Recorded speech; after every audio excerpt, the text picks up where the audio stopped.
pojma. Ampak je čisto vseeno, zato ker danes je tvoj rojstni dan. Se res? Ja, kaj bi praznovala? Nisem mislila na tako neki ful. Moš praznovati rojstni dan brez zabave in nič takrat. Tako. Ampak imam ful idej, ki lahko praznuješ. Ali une trampolini, ali pa une pobeg stave pobega. Koliko smo nas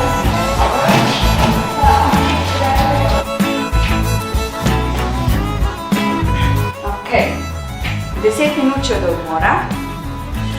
Glede na to, kar vidim in me veseli, da smo vse naredili, tako da si bomo zdaj vzeli čas, da proslavimo rojstni dan naše Klare.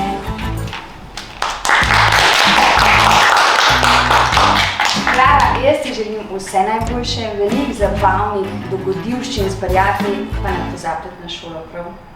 Hvala, šola je že na prvem mestu. Absolutno.